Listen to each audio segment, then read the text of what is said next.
Hola, buenos días queridos estudiantes. En el día de hoy vamos a hablar acerca de ese componente fundamental y principal que tenemos todos los seres vivos, y este es la célula.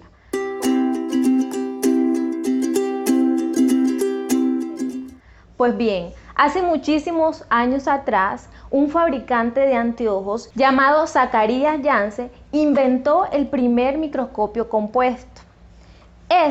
Lo que hizo fue que escogió dos lentes y los puso uno encima de otro. Estos lentes lograron o permitieron observar algunos objetos que eran muy pequeños de manera más fácil. Un tiempo después, un científico llamado Robert Hooke se dio a la tarea de complementar ese microscopio que había sido creado anteriormente y le añadió una fuente de luz.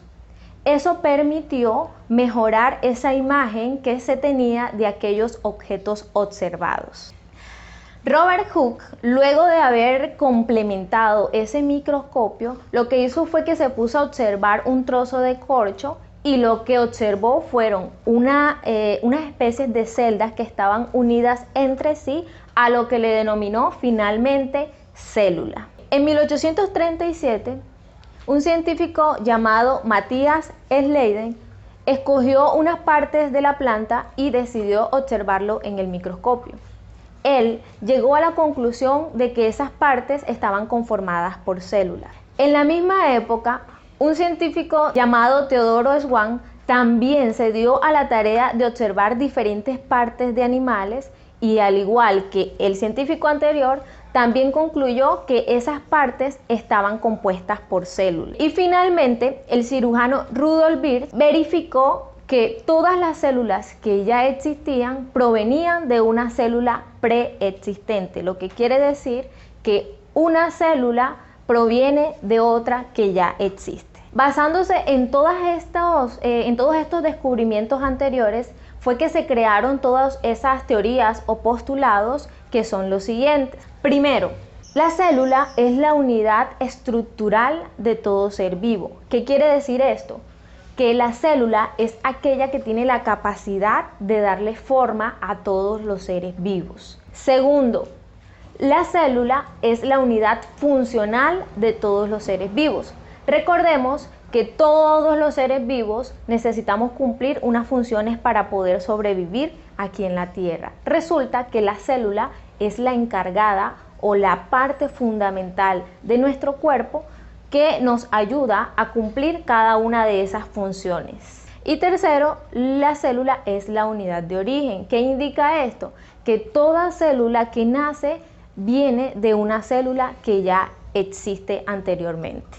Basándonos en todo lo que dijimos anteriormente, podemos decir entonces que la célula es la unidad fundamental de todos los seres vivos, es la unidad estructural y es la unidad que le da origen a todos los seres vivos. Bien, todas las células pueden clasificarse dependiendo de su origen, su tamaño y la forma como ellos o como los individuos pueden obtener su alimento.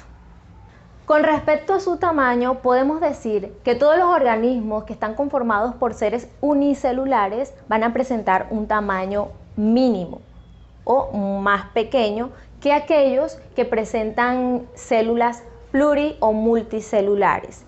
Con respecto a su evolución, podemos decir que existen dos tipos de células: las células procariotas y las células eucariotas.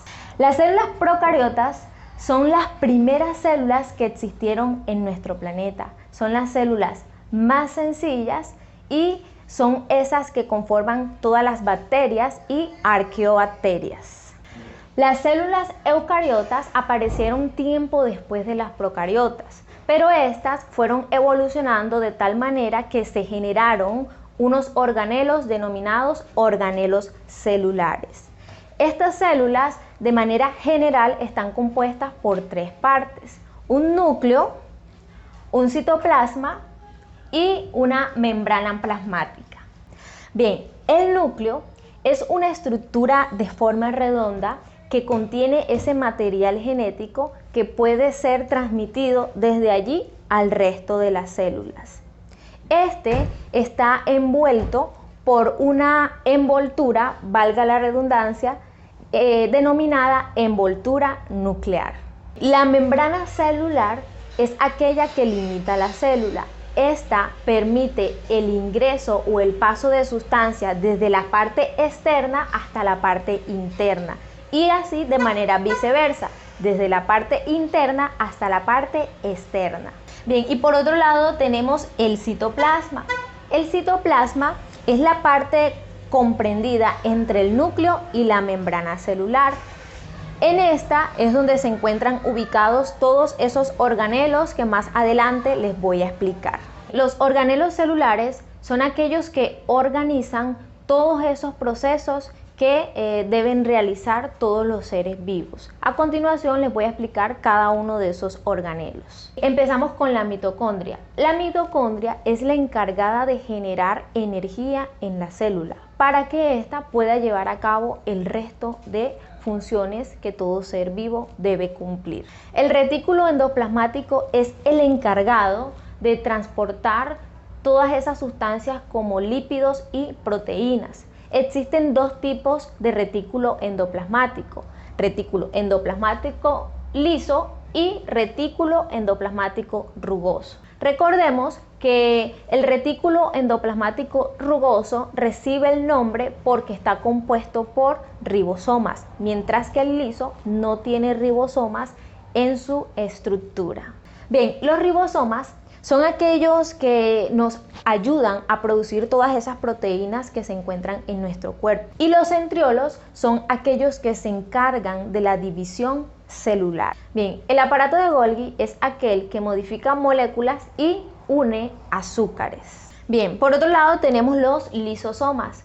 Los lisosomas son los encargados de degradar todas esas sustancias que ingresan a las células. Estas son las encargadas de convertir sustancias complejas o transformar sustancias complejas en sustancias más simples. Por otro lado tenemos la pared celular. La pared celular es la encargada de rodear la membrana celular de las células.